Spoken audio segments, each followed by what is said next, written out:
มันฝนมันตกคือโอ้ก็ตามมาเอาขึ้น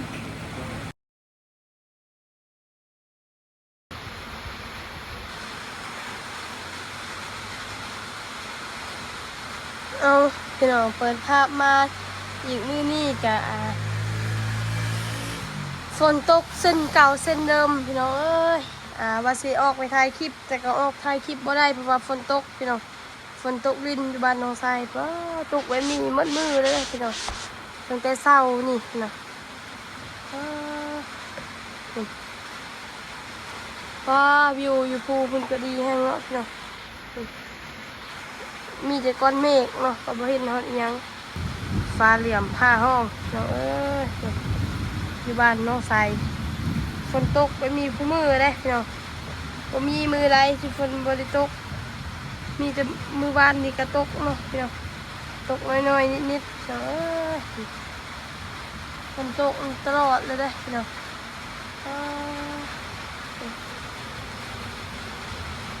ทางพ่อแม่ก็ไปวัดมหาโศกเนาะก็มีแต่น้องทรายน้องมีนากับน้องทรายอยู่เฮือนเนาะน้องไวน้องมีนาอยู่เฮือนแล้วก็น้องทรายเนาะพี่น้องก็บ่มีภัยอยู่แล้วก็น้องนุดาฝนตกเนาะฝนตกแบบนี้ก็มาเบิ่งมาชมวิวอยู่นี่คือเก่าคือเดิมพี่น้องพี่น้องก็ไม่ต้องการสวัสดีเด้อสวัสดีนะสวัสดีพี่น้องFCทุกคนเพราะว่าอยู่ในต่างประเทศเราพี่น้องการยินดีต้อนรับทุกท่านเข้าใส่คือเก่าก็มันมีฝนตกนี่หลังจากกินเค้กเมื่อคืนนี่มีสิวออกมานี่เขากินวิปครีมแล้วมันมีแบบมันมีสิวออกมานะสิวกินนี่แหละออกมาเลยบางทีเจ็บอยู่เนาะ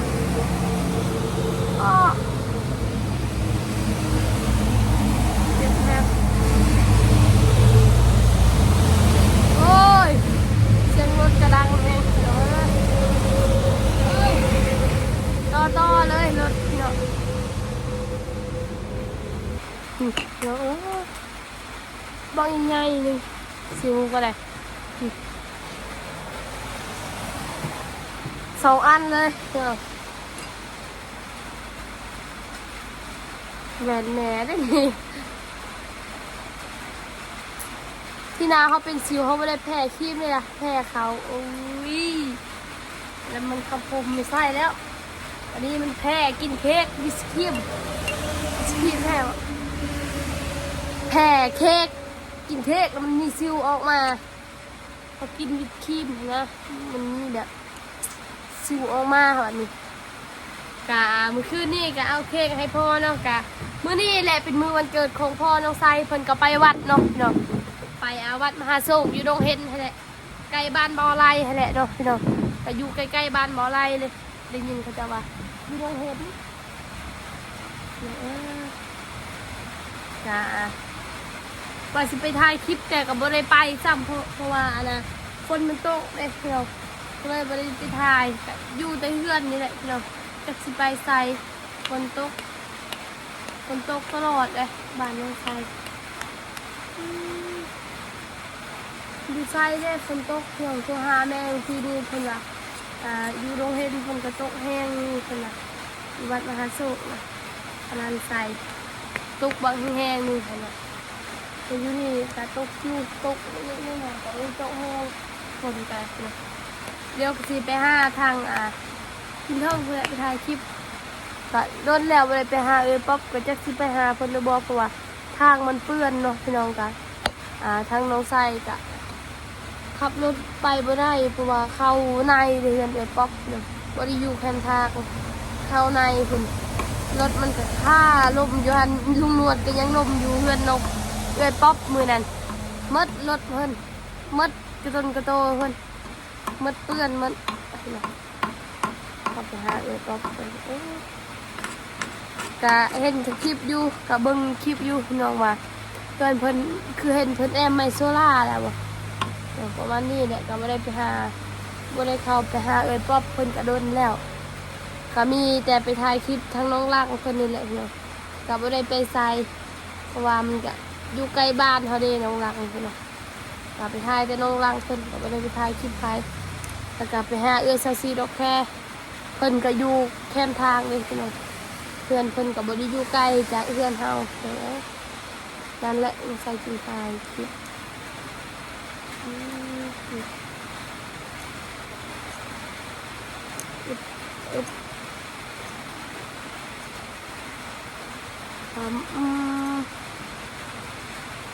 ก็เลยไปถ่ายคลิปซาซีดอกแค่กับน้องจีดีหรือว่าน้องเลี้ยงอะไรเนาะก็เลยไปหาถ่ายคลิปแถวใดกว่าสิเข้าไปหาป๊อปคนอยู่แต่ทางมันก็เปื้อนเพื่อสิเข้าเฮือนเพิ่นมดรถเฮาเฮือนมดเนาะเพราะว่ารถน้องไซมันก็เข้าบ่ได้มันมืดเนาะพี่น้องการรถทางพอน้องไซก็ไปได้อยู่มีรถน้องไซไปบ่ได้ดอกเราจะเนาะก็สิไปถ่ายคลิปแหละเนาะเป็นเพิ่งพุ่นแหละถ่ายทางน้องรักยังคนนี้แหละเป็นเพิ่งพุ่นมีแต่ถ่ายทั้งน้องรักเพราะว่าบ่มีไผเอาน้องดิน้องนุชดาดิพี่น้องน้องสาวของน้องทรายดิแหละกับบ่มีไผเอาเพิ่นอยู่เฮือนผู้เดียวอยู่เฮือนกับน้องทรายนั่นแหละเฮาจึงบ่ได้ไปไสพี่น้องก็น้องทรายบ่ลงน้องทรายบ่ได้ลงคลิปเนาะค่ะขอโทษขอให้ไม่ลายบ่ต้องแปลกใจเพราะว่าขาเวียกอยู่บ่มีไผเอาน้องเนาะพี่น้องพ่อกับพี่ท่าพ่อกับเพิ่นเลยไปวัดมหาโศกกับมื้อนี้ตอนแรกหมดเพิ่นกลับมื้อนี้มื้ออื่นเพิ่นว่าตอนแรกเพิ่นกลับไปกับพ่อกับแม่แน่หมด2คนเพิ่นนั่นแหละเนาะก็มีแต่น้องทรายอยู่เพื่อนกับน้องมีนาแล้วก็น้องทรายเนาะเพิ่นแหละเพิ่นจะอยู่ห้านเพิ่นแหละเดี๋ยวสิลงไปหาเพิ่น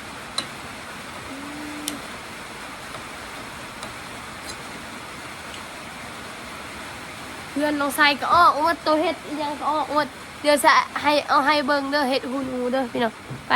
ย่างไปเบิ่งนำกันสิเอาให้เบิ่งเฮ็ดหูหนูนี่เพราะว่าฝนมันสิสาดมาดิเนาะพี่น้องฝนมันสิสาดเข้ามาโอ้เฮ็ดหูหนูอย่างเวลาฝนตกมาแล้วมันบานนี่ว่าเวลาเนี่ยเฮ็ดหูหนูเนาะแกงไม้นี่แซ่บได้แต่เขาว้าวดอกมีแต่เอาทิมว้าบางงามเลยต้องใส่ก็มาเล็ดทิมเห็ดหูหนูอยู่ลุ่มอยู่ตารางมันก็ยังมีได้เห็ดเลยพี่น้องมองบันไดนั่นกลัวบันไดโอ้ยมีแต่เห็ดหูหนูกลัวมันสิซาดเข้ามาหมดเลยพี่น้องนี่ก็บรรยากาศจะดีชมบรรยากาศแค่นี้เนาะก็มองเบิ่งไปทางพุ่นแหละมองสิมีแต่เห็ดหูหนูขึ้นโอ้ที่อยากให้ดี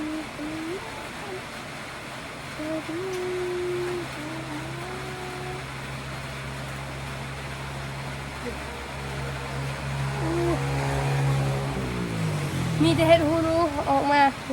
อยู่กันน้องทรายมีเห็ดทุกชนิดได้เดี๋ยวทุกชนิดเลยเห็ดแบบไรก็มีหมดตาเลื่อนกับบริหัวแล้วเนาะเพราะว่าแบบนั้นกับมันหัวแต่พ่อฉันแก้ไขแล้วแต่ไม่ค่อยได้หัว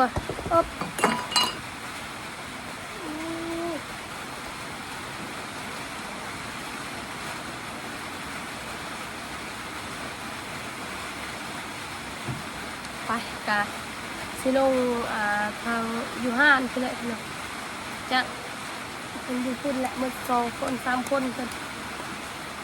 มีจะเฮาซ้ำ4 คนอยู่เรือนแล้วก็4 คน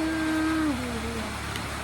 เดี๋ยวกันจะหน่อยก็สิออกถ่ายคลิปแหละถ้าคนเศร้าถ้าคนบ่เศร้าก็สิไปแหละเนาะ ว่าเพื่อนน้องล่างก็อยู่ใกล้กับเพื่อนน้องไซแต่ว่าได้ไกลปานใดแต่ขับรถไปแล้วก็ฮอดพี่น้องวิดโค้งบ้านน้องไซแล้วก็ฮอดบีบเลย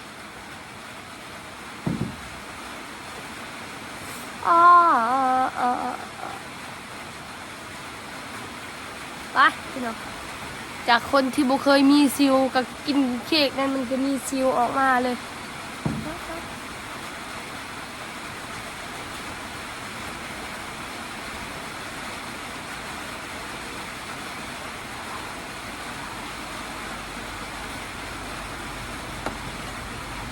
เสียความงามมัด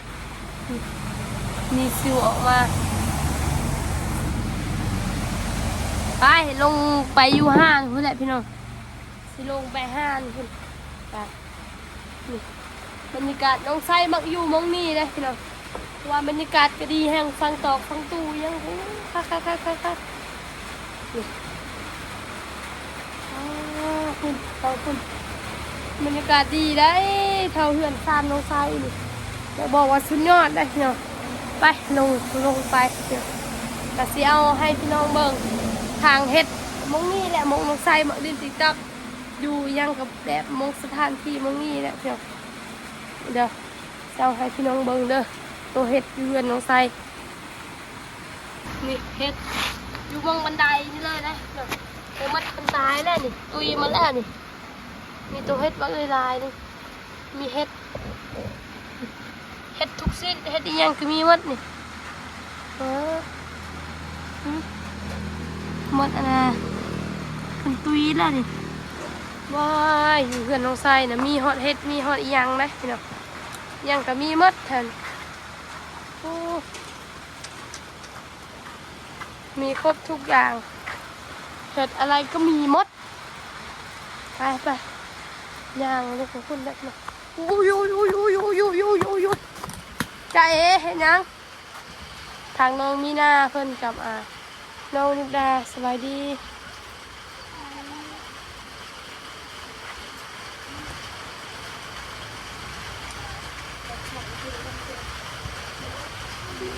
น้องนิดา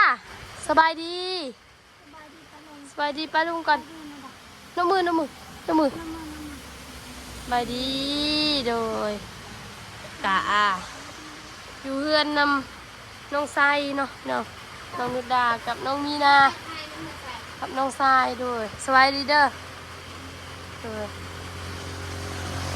เดี๋ยวจะได้สิออกถ่ายคลิปเลยทาฝนซาวตกหน่อยนึงเนาะน้องนุดามามีไปใช้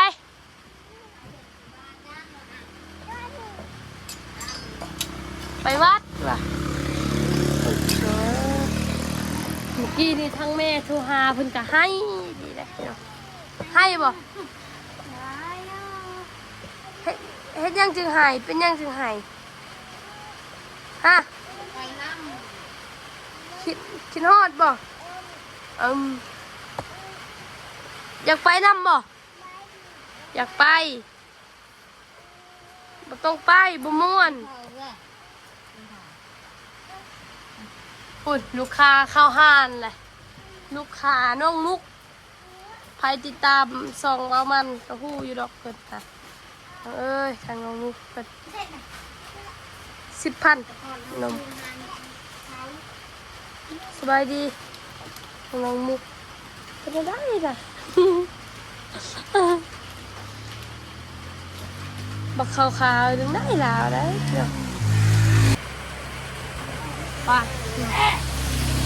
นั่งนี่ก่อนมืดๆนะนึงเนาะเอาสบายดีถึงเนาะดูเป็นเอาไว้เข้าแห้งดำลงตรงไหนวิวบดีอยู่บนมองตั้งกล้องกับอยู่นี่เนาะเนี่ยตั้งนี่เนาะมีหลักแจ้งเอามานั่งแบบนี้รถดักเป็นอะไรโทรศัพท์ใหม่ใส่ดีอยู่บ่ใส่เบิ้งเลย ตั้งเฟซไม่แล้วมันโทรศัพท์ไม่ถูกแล้วนี่หนาคือมีจะหอยคิดควรค่ะนี่คือเพียงอ่ะคือเล่นมือเลยเป็นที่เล็บมือเล่นมือ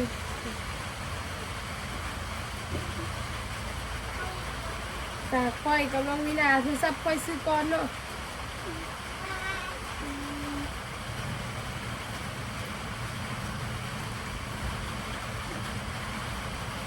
มาเมื่อบานเลยเป็นยังไม่ได้กินไม่ได้ไม่ได้คิดฮอดบ่คิดฮอดค่ะคิดฮอดมือกูยังคิดฮอดพ่อเอาพ่อจะอยู่กับไผ่สักนี่นะเขาไม่ค่อยชื่อทานอยู่กับน้องอยู่กับน้องชายน้องสาวอายุจะปี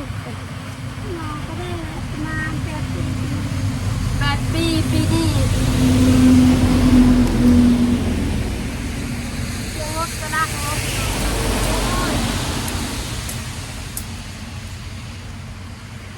เอาไผ่เลี้ยงน้องจังสักบ่มีนะไผ่ทานเนี่ยอ้ายน้องจะมีแต่คนทั้งหมดไล่ทั้งหมดเป็นน้องเลยเด้อไล่มาเลยหมดมี8 คนแต่คนนึงยังมีคนนึงให้เขาเลี้ยงแล้วเอาแม่จะเสียคนนึงให้เขาเลี้ยงแล้วขายคนแล้วก็คนนึงเขาเลี้ยงแม่เจ้าเอาให้เพิ่นเลี้ยงหรือขายเอาให้เพิ่นเลี้ยงเอาให้เพิ่นจื้อจังได๋เอาให้เพิ่นเลี้ยงบ่รอดแม่นบ่แม่เพิ่นได้ลูกพอลูกมาแล้วก็เอาให้เขาเจ้าเลี้ยงเพราะว่าเลี้ยงบ่รอดนำไว้แต่เลี้ยงบ่รอดเนาะเดี๋ยวคือว่าแหละให้เลี้ยงบ่รอดนี่ก็แปลว่าเลี้ยงบ่รอดเลี้ยงบ่ไหวเนาะเดี๋ยวเพราะว่ามีลูกหลายคนเอ้ยจะมีแต่คนเดียว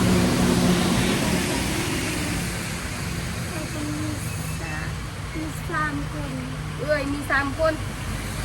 น้องเป็นนั่นคนเขาบอกให้เขาเลี้ยงอะมี5 คนน้องมี5 คนน้องก็ว่านี่ถ้าเขาบอกให้มันน้องมันคู่มันแม่เขาเลี้ยงง่ายถ้าบอกให้เขาเลี้ยงมันจะมีผู้หญิง5 คน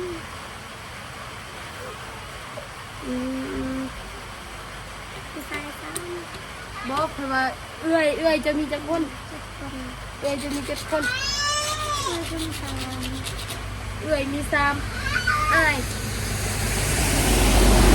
พ่อเอื้อยไอ้น้องจะมี7 คนอ้ายเอื้อยเจ้าเอื้อยเคยมี3 คนอ้ายเคยมี2เป็น5 คนอ้ายกับน้องจำเป็นบ่แล้วก็ยังมีน้องเคยทั้งหมดอยู่ในเงิน7 คนแม่จะได้อยู่จะปีมันจะปีนะขออนุญาตถามด้วยแม่จะเสียตอนจะปีจ้ะแม่ก็เสียตอนอายุ8 ปีเราได้เราเจอ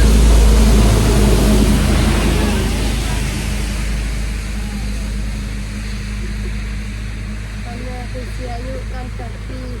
นะซ้ำได้กันไปปีได้บ่ซ้ำเท้าสุกลูกกินอันนี้ว่าสมมติเราเป็นมีเมื่อกี้นี่งานเป็นผ่านได้บ่ซ้ำนะบ่ใหญ่แต่เราอยู่เราอยู่ได้10 ปีอ่ะไปน้อยลูกน้อยก็นี่ซ้ำบักไว้นี่ก็บ่ซ้ำน้อยตัวบักไว้นี่ได้เลยตอนนั้นยังน้อยนะเป็นแม่ตายปะแต่ยังใกล้ๆเขาก็ยังน้อยยังคันนี้ยังประมาณ4 ปีแบบ3 ปี 4 ปีประมาณนี้นะตอนแม่เสียทางน้องไฟอากาศน้องก็โอ้ยังห้าก็เกิ กิดได้ เขาเมื่อไรเลยมีเขาพ่อเขา ได้ประมาณตอนแม่เขาตายปะเขาน้องเขาถ้าก็เกิดประมาณฮอดทิศหนึ่งประมาณนี้แหละประมาณทิศหนึ่งแล้วก็เสียแม่เขาเสียแล้วก็พี่น้องก็คือซิฮู้แล้วบางคนก็ยังไม่ฮู้แล้วเจ้านะด้วยตาแล้วก็แม่เฒ่าค่อยเอาเลี้ยงบัดนี้เอาเอื้อยเอาน้องค่อยเอาไปเลี้ยงอยู่ผู้ค่อยกับอยากให้ทางเพิ่นคอเลี้ยงแล้วก็เอาให้เพิ่นเลี้ยงเนาะ มันก็ยังไม่นอนอยู่ ยังเหลืออยู่แต่ใจ ฉะนั้นเป็นยามแม่จะตายจะได้นุกับคือ ประมาณ4 ปีแบบ3 ปี4 ปีประมาณ4 ปีเลยแหละตอนนี้ เขาไปได้จักปี นี่แบบแม่เขาตายได้เลย10 ปีเลย7 8 9 ปีประมาณนี้แหละแม่เขาตายเลยได้ประมาณ9 ปี8 ปี9 ปีประมาณนี้แหละแม่เขาเสียครับเสียแล้วก็เอาแม่ใหม่ตอนปัจจุบันเราตอนเอาแม่พี่เขาไปยังน้อยอะประมาณ9 ปีบ่10 ปีบ่ประมาณนี้แหละ แล้วยังพายุ ตอน มั เอา น แม่ปลูก ยังมันลุงเคยลงไปเอาพายุมันน้ำพอไปนะแต่ก่อนเขาอยากเมื่อฮอดมันครึ่งทางนี่แหละเขาอยากไปหาพ่อเขาอีกนี่นะแต่เขาทนเหนื่อยก็เหนื่อย เจ้าไม่ได้คิดฮอดอยู่ก่อนจ้ะแบบตอนนั้นตอนนั้นเจ้าจะอยู่น้ำลูกหรือจะอยู่น้ำพอมันเนี่ย ตอนนั้นเคยว่าเคยอยากเมื่อบานเมื่องานนะเศร้าเคยนะเศร้านี่แหละแต่ว่าเขาอยากเมื่อแต่เคยเมื่อฮอดข้างทางเนี่ยฮอดทางปูย่างตรงนี้แหละแล้วก็เห็นพ่อเคยไปส่งดินเลยแล้วก็ไปเห็นพ่อเคยอยากเมื่อยแต่ไม่ได้เมื่อไปเลยมีรถเมื่อบ้านมาอยู่บ้านมันขึ้นบงไปเมืองฮอดผมก็บักสั้นๆนี่ฮอดนี่ไปอยู่มันบ้านคนผมก็จิมฮอดอยู่ที่อยู่แอลที่อยู่คนเดียวแล้วเคยตัดรถนี่แล้วก็มันพูดก็เป็นไข่เด่นออกมาคมคอยให้ไปเอาคมอันนี้ไปเป็นไข่ฮอดแล้วประมาณ2 เดือน แม่จะตายยังไง งานบวมโตเป็น ซึ่งแม่เขาตายย้อนแบบแล้วตาก็ยังงามนะแบบตายแบบนอนแล้วก็ไล่ตายเลยกันนั่นไล่นอนแล้วก็ไล่ตายเลยตอนนั้นน้องไส้ก็นอนน้ำไม่เท่าเนาะกับบ่ได้นอนนำอันนั้นว่าใจคืนนี้จะอย่างมาเฮาเมื่อคืนเป็นแจ้งเหมือนอยู่กับมีไงไปปวดเนี่ยวขึ้น ไปดำลัง มาเฮาโอ้ตอน12 โมงมาเฮาตอนเวลา00ต้องใส่กันยังนอนแล้วนอนสิขอโทษนอนตอน11 โมงใส่นอนแล้วก็พอดีตื่นมาบัดนี้ปวดเหี่ยวตอน12 โมงเอาชุดลงตาปวดเหี่ยวนะบัดนี้เฒ่าเขามากเลยบัดนี้ เด็กไปนอนแล้วบ่ตื่นเลยแต่กันคืนกันยังมาร ถบักเลยเอาไปตั้งรถไปเอาพี่น้องนี่กับมีอย่างไรเราก็ยุ่งเงินดีซานเอาน้องพี่น้องกาสำหรับนี่น้องกันมาก่อนที่เป็นน้องจะมีก่อนเสียงว่าสีดังๆแน่เนาะพี่น้องเอากาสำหรับที่นี่ใส่สปอร์ตไปแล้วเด้อสบายดีเด้อพี่น้องนี่นะสวัสดีเด้อเนาะพอกันอีกคลิปหน้าเนาะ